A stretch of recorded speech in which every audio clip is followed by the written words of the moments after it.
Notice that some of the questions you may notice, if you're observant, some of the questions I have are not on these cards. They're on these pieces of paper. There were stakeholders and board members who emailed questions to me ahead of time, and Liz forwarded some of them to me as well. And the first one is going to come from one of those board members. Thank you. And we'll start with Mr. LaBonge, since we start with Mr. Boggs in the opening statements. Mr. LaBonge, what are your top, oh, by the way, candidates, you have 2 minutes each per question. What are your top 3 priorities for the coming year, and why these 3? Public safety is always number 1. Always glad to be supported by the United Firefighters and the police officers of Los Angeles Police Protective League, Command Officers Association, Chief Officers Association. They know how we work. We work together. I'm happy about the Friends at 29s, which shows great leadership in helping out our fire service in this community. Public safety, number 1. Number 2 is public works. Public works is so key. Right now, we have to find every opportunity that we can to try to get public works. If you feel safe in the neighborhood, you're going to engage in your neighborhood. If the neighborhood is clean, you're going to do it. In my office, and the money that we get from allocation from our bus shelter program, I have 2 Conservation Corps workers who work for us, who go through your neighborhoods, who pick up trash. You may have seen them. Who pick up pond fronts, because all those people from street services are gone. I have to attack public works. It's how we engage. And also our humanities, working with our schools, our libraries, and our parks. It's real key. I have great support for Wilshire softball and Wilshire baseball, so they have homes in our neighborhoods, which is great. Wilshire softball, girls, over 500 playing softball, started in this neighborhood, reaching the goal. Also Wilshire baseball, having an opportunity for young people to engage. So public humanities, public works, public safety. Thank you. Thank you, Mr. LaBonge. Mr. O'Grady, the same question to you. What are your top 3 priorities for the coming year, and why these 3? Well, first I would say to set the tone right off the bat at City Hall. There's all this rhetoric about fixing the budget, and I just wondered why we didn't fix it in the last 10 years. All of a sudden we're starting to fix it right now. If you look at the work that we did at our schools, and I want to translate that into City Hall.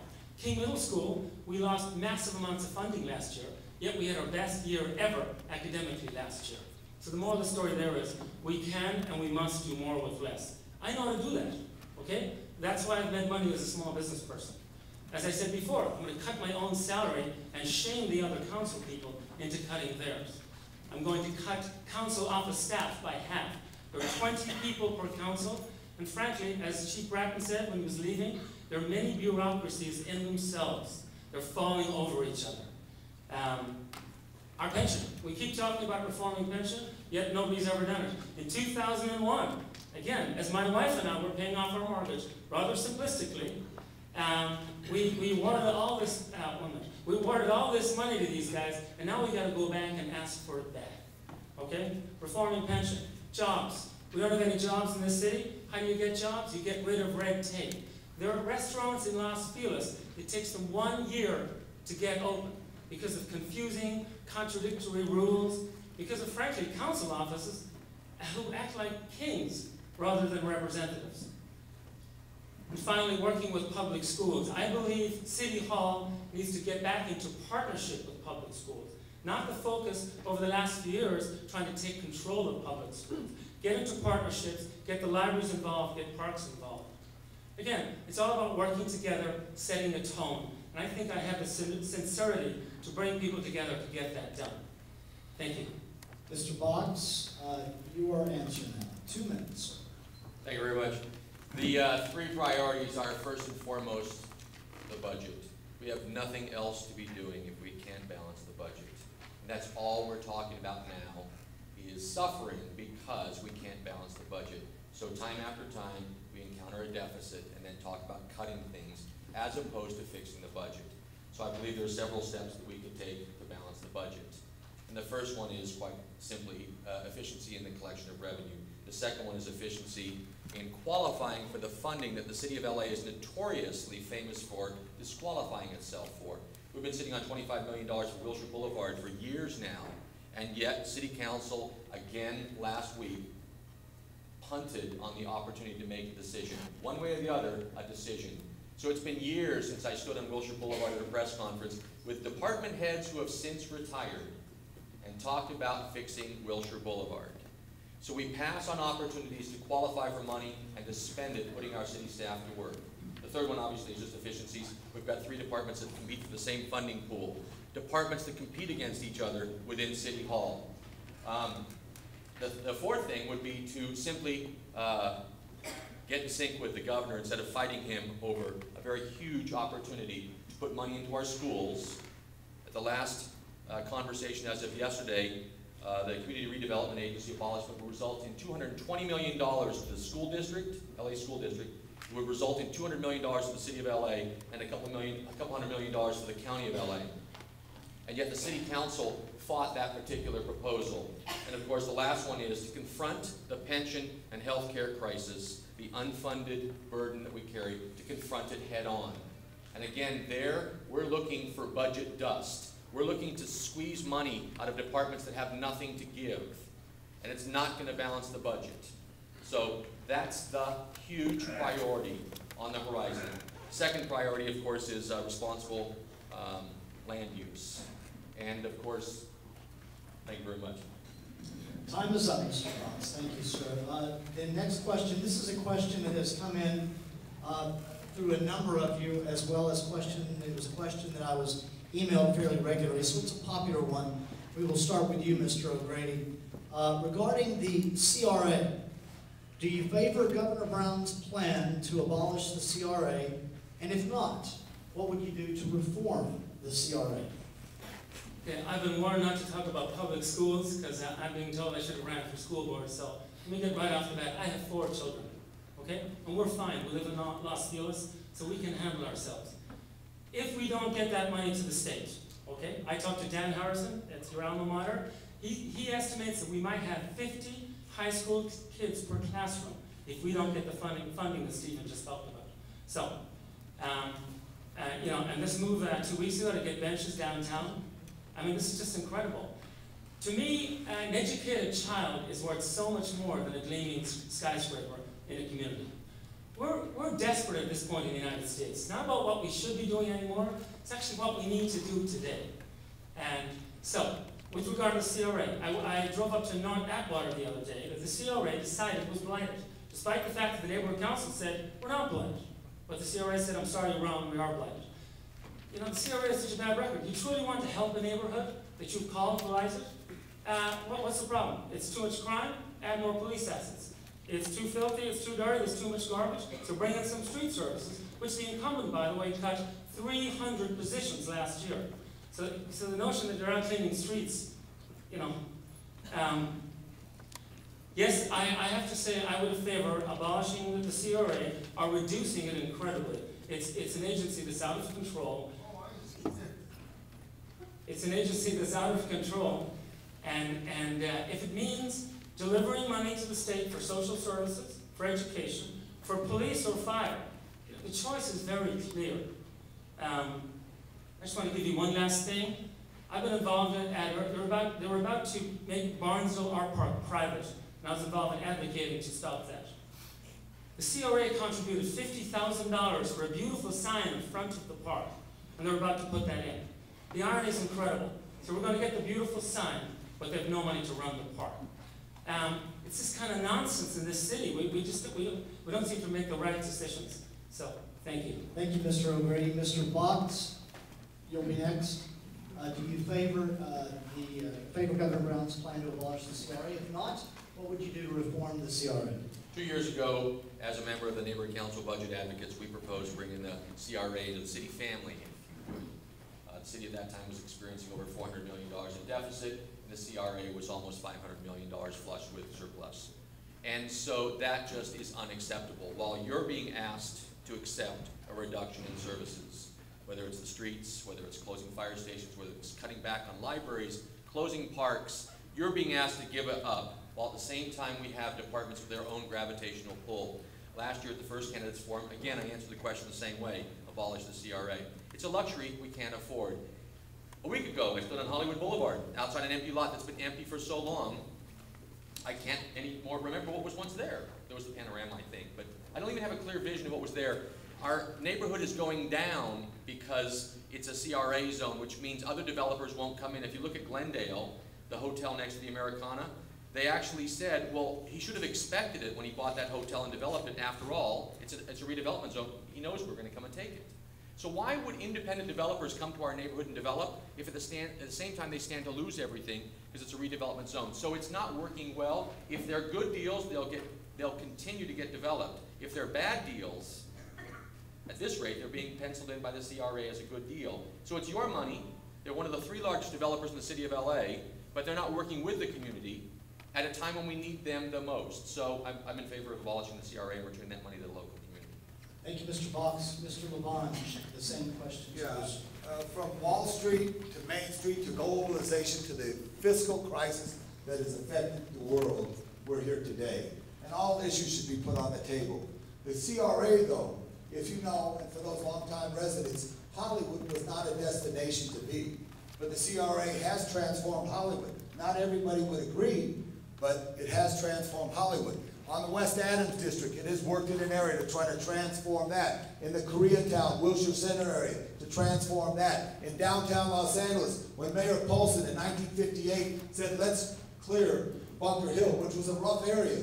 And over the years, and Mayor Tom Bradley transformed that in periods.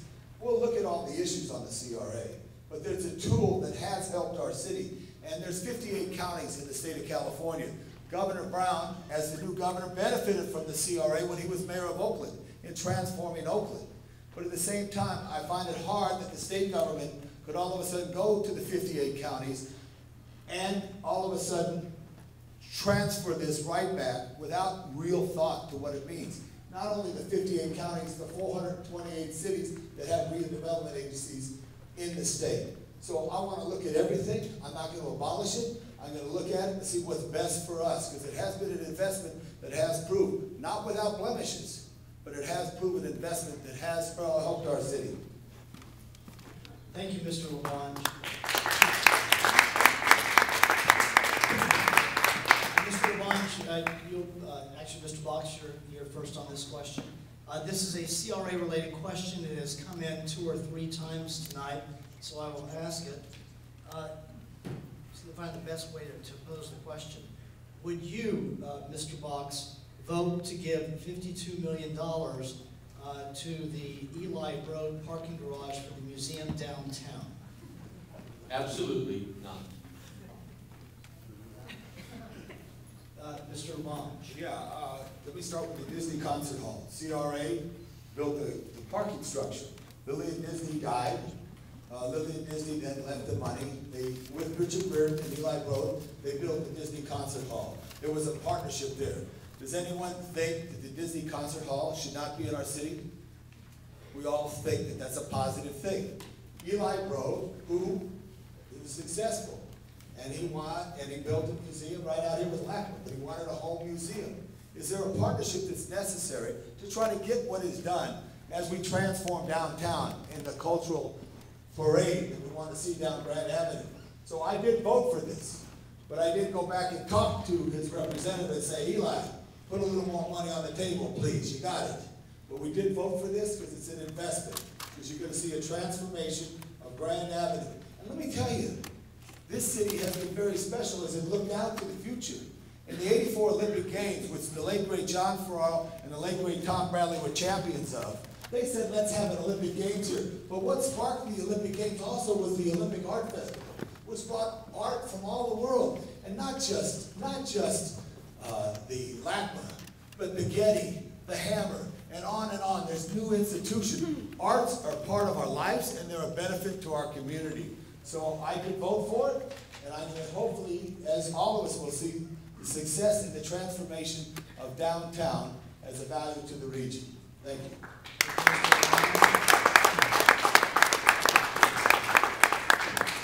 Mr. O'Grady, same question. I can't believe I would ever be boasting about this. I developed real estate in Hoboken, New Jersey. The same time that we were developing real estate, a bunch of small-time real estate developers in the worst parts of town, the Port Authority, which is somewhat the equivalent of the CRA on that side of the country, was pouring money into Newark, okay? They kept pouring in there, they kept trying to make it happen to unblight Newark. You know what? It never worked. Hoboken is one of the richest towns in the Northeast. Not a dime from anyone ever went in there. I went in there and developed real estate. Nobody invited me. Nobody gave me money. I saw an opportunity on Madison Street and 4th. I bought a half a block, okay? I went and got a loan from a bank. I developed the real estate, and I made a couple $1 million, okay? So I did well in doing that. I didn't need the CRA or any kind of government help. I would even submit further that you get a much more stronger community if it comes real from private investors. I just want to touch on what I talked about before. If you're truly interested in helping these neighborhoods that are doing so badly, you would, as I said before, get rid of the crime. If there are gangs in North Atwater, let's get some police assets up there. Let's get rid of the crime. That's what police do. They get rid of the bad guys. If you're truly interested in helping people in these very blighted neighborhoods, educate them properly. Throw $500,000 into the local school and give them a chance. If you ask me, I've seen CRA developments, and they're moving them out. That's displacement.